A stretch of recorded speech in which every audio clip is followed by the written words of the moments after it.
ऐसा कौन सा राज दफन है उस महल में जो हमें नहीं पता।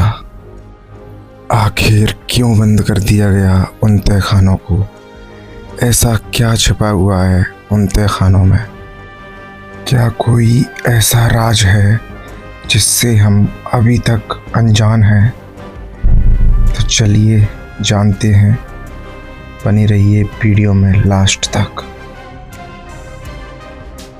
जय श्री राम दोस्तों, स्वागत है आपका एक नई वीडियो में।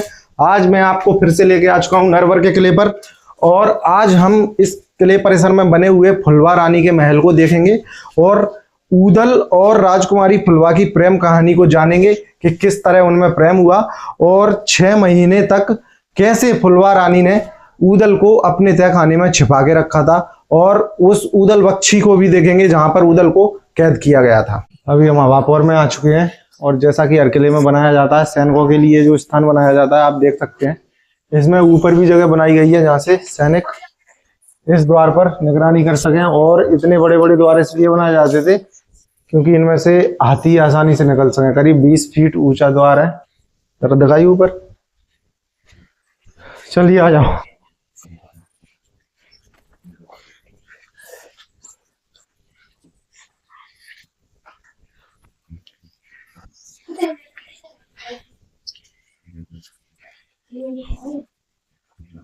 आप देख सकते हो कितना विशाल द्वार है ये। तो हम बढ़ चुके हैं फुलवा रानी की महल की तरफ।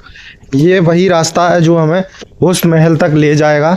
जैसा कि मैंने आपको पहले बता दिया, वो जो फुलवा राजकुमारी थी वो राजा मकरंदी की छोटी बहन थी, और उनका महल जस्ट इस रास्ते से जाएंगे। थोड़ा सा आगे हमें लेफ्ट मुड़ना पड़ेगा, जैसे ही उनके महल में पहुंच जाएंगे। अब हम आपको उस महल में 3 चीजें दिखाएंगे। एक जो फुलवा रानी का महल था, दूसरा उनको रोज फूलों में तोला जाता था। हर सुबह जब वो हर दिन जैसे दिन की शुरुआत होती थी तो उनको रोज फूलों में तोला जाता था। वो जगह भी बताएंगे, और वो तहखाना बताएंगे जहां पर ऊदल को राजकुमारी ने 6 महीने तक छिपा के रखा था।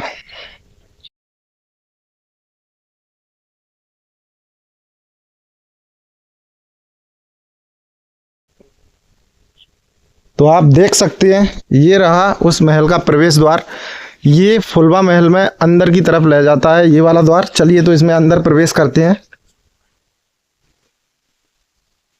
और इसके आसपास ये कुछ स्पेस बना हुआ है। देखिए हम आ चुके हैं फुलवा महल में अंदर। आपको जो सामने जो महल दिख रहा है इसे बोलते हैं फुलवा महल।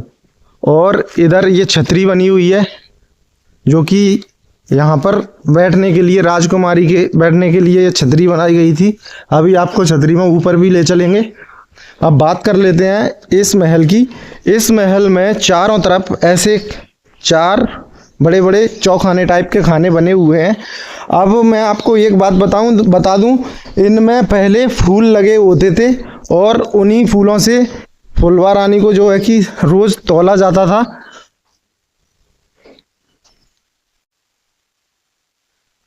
तो चलिए अब हम आपको ले चलते हैं इस ऊपर छतरी में। इसको देखेंगे ये अंदर से कैसी बनी हुई है। तो ये रही इसकी सीढ़ियां, और वो रहा वो महल। चलिए ऊपर चलते हैं।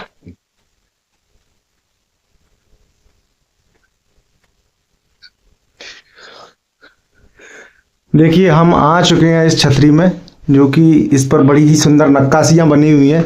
ये नक्काशियां उसी जमाने की हैं, आप देखिए इनको। और इसके आसपास आप ये जो जगह देख रहे हैं, इसमें पहले पानी भर दिया जाता था जिससे कि इस छतरी में ठंडी हवा आ सके।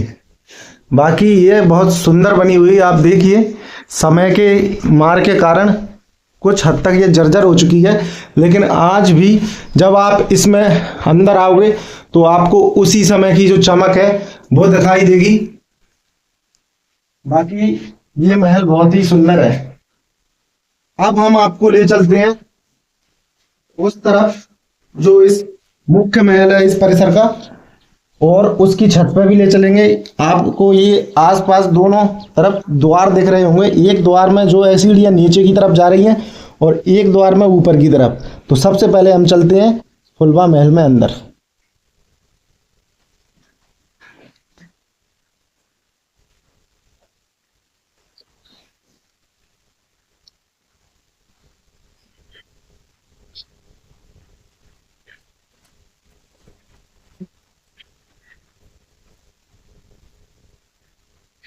आप अभी हम छतरी के नीचे आ चुके हैं और इस छतरी के नीचे भी कुछ कक्ष बने हुए हैं। तो चलिए इन कक्ष को देखते हैं। तो अभी हम आ चुके हैं उस छतरी के नीचे वाले महल में। आप जरा इसको देखिए, इस पर कितनी सुंदर नक्काशियां निकली हुई हैं। भाई डर गया मैं तो, चमकादड़ है इधर। और इधर कुछ काम भी किया गया बाद में। आप जरा इन नक्काशियों को देखिए, पत्थर पर निकाली गई है, कितनी सुंदर लग रही हैं। और इसके पीछे भी महल बना हुआ है जो कि खंडर हो चुका है, जर्जर है। इधर छत जो है कि गिर चुकी है। अब चलिए अपन चलते हैं मुख्य महल की तरफ।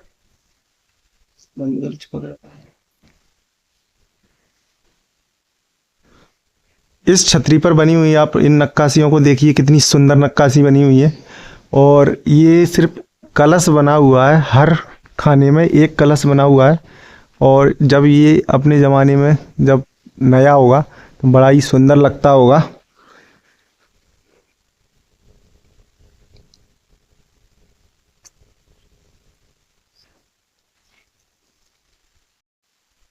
देखिए इस महल का जो द्वार है वो एक द्वार तो जहाँ से हमने प्रवेश किया था ये वाला, इसके सामने एक द्वार और बना हुआ है और इसके दोनों तरफ गलियारे हैं। उधर भी शायद कोई महल है पीछे, जिसकी हम फिर कभी बाद में वीडियो बनाएंगे। और बीच में ये एक मंच बना हुआ है जो कि सामने आपको वो जगह दिख रही है, वहाँ पर कोई विशेष व्यक्ति जैसे कि राजकुमारी बैठ के कुछ भी मनोरंजन का काम यहाँ पर किया करते होंगे। और आपको जो ये रास्ते दिख रहे हैं इनको बाद में बंद कर दिया गया, हम आपको दिखाएं, आगे चल के आइए।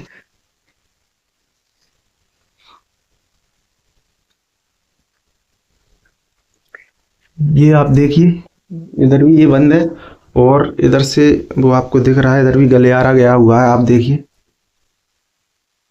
आप देख सकते हैं ये इसको बंद किया हुआ है, इसको दोनों तरफ से बंद किया हुआ है। इसका मतलब है यहाँ पर कुछ तय खाना टाइप का कुछ बना हुआ है। आइए दिखाते हैं जरा।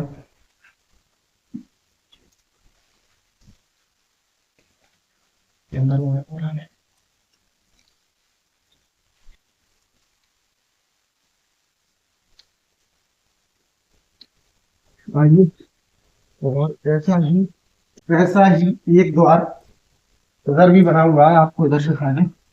और इधर जो है इसकी जो छत है वो बहुत ही कम ऊंची होती जा रही है, जो कि आगे बंद है। और इस जगह को बंद कर रखा है, इधर भी से इधर से भी थोड़ा बहुत इसको बंद है।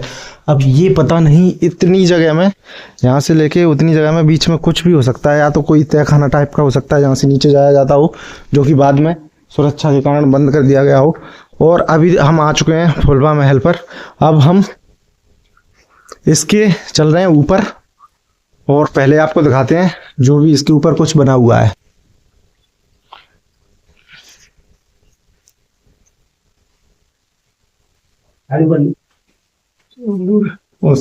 खंडर है बस।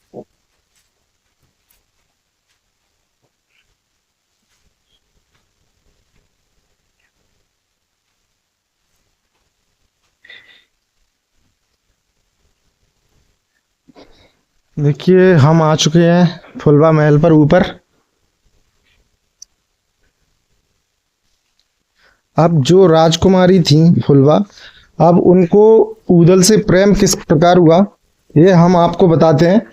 कि जो जैसा ही मैंने आपको पहले बताया था, फुलवा रानी जो थी उनकी जो सुंदरता के चारों क्षेत्र में चर्चे हुआ करते थे, जिसका जब पता ऊदल को चला तो वो उनको मन ही मन प्रेम करने लगे।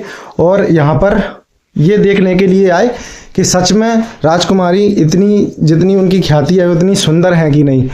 तो जैसे ही वो आए तो रानी के लिए जो क्या है कि रोज एक महिला गजरा बना के लेके जाती थी।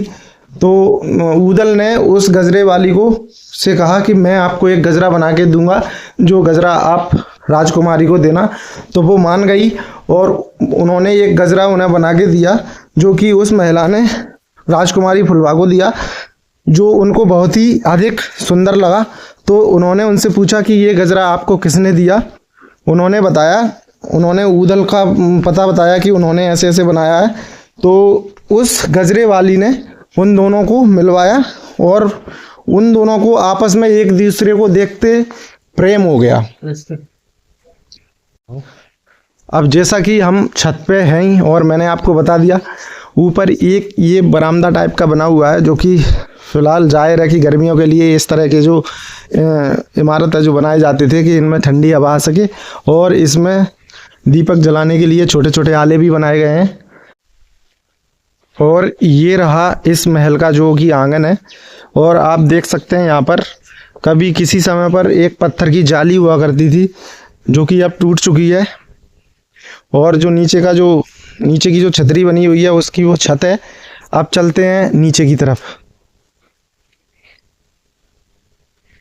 और मैं आपको एक बात बता दूं, ये दरवाजे छोटे इसीलिए हैं कि जो भी रानी के पास या सामने आए तो झुक कर निकले, इसलिए दरवाजे छोटे बना दिए जाते हैं।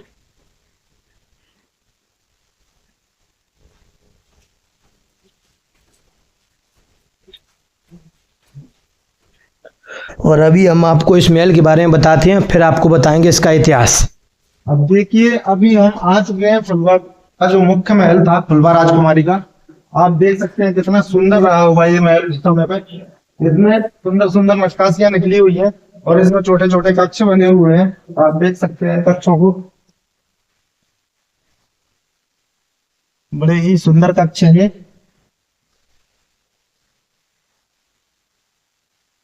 और मैं आपको बता दूं, ये जो आले बने हुए हैं इनमें पहले रोशनी के लिए दीपक जलाए जाते थे। ये कक्ष ऐसा ही उस तरफ भी बना हुआ है, सेम इस तरह का ही कक्ष है वो भी।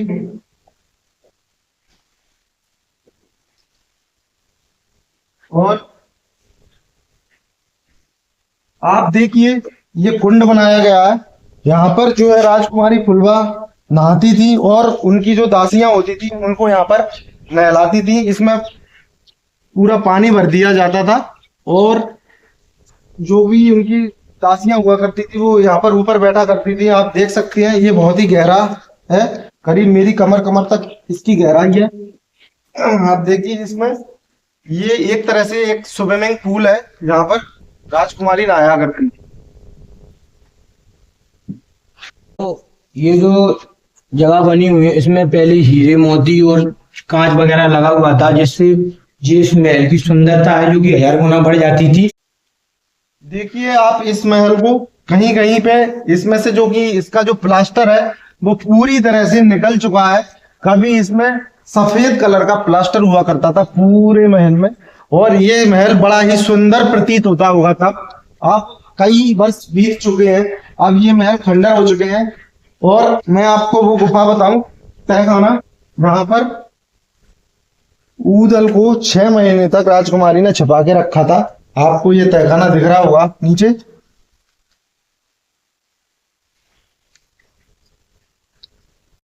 चलिए तो अब हम आपको ले चलते हैं उस तहखाने में। और मैं आपको एक बात और बता दूं, इस तहखाने में अभी तक कोई नहीं गया। आपको YouTube पर ऐसी कोई वीडियो नहीं मिलेगी इस तहखाने की, ये पहली वीडियो है। तो ये रहा वो तहखाना जिसमें राजकुमारी फुलवा ने जो ऊदल थे उनको 6 महीने तक नजरों से छुपा के रखा था। फिर उसके बाद क्या हुआ कि राजकुमारी फुलवा को फूलों से तौला गया, तो उनकी जो तौल हुई वो समतल नहीं हुई और जिससे राजा मकरंदी समझ गए कि रानी का जो साथीत्व है वो भंग हो चुका है। फिर जो राजा मकरंदी थे उन्होंने राजकुमारी फुलवा के महल की तलाश करवाई, तो जो ऊदल थे उस तहखाने में सोते हुए पाए गए। और मैं एक और बात बता दूं कि राजकुमारी जो फुलवा जो थी उनको रोज फूलों से तौला जाता था और उसके बाद उन्होंने ऊदल को कैद कर लिया। एक बख्शी बनी हुई है उधर, ऊदल को उसमें कैद किया था, जिससे उसका नाम ऊदल बख्शी पड़ गया, जो कि हम आपको बाद में अभी दिखाएंगे थोड़े समय बाद।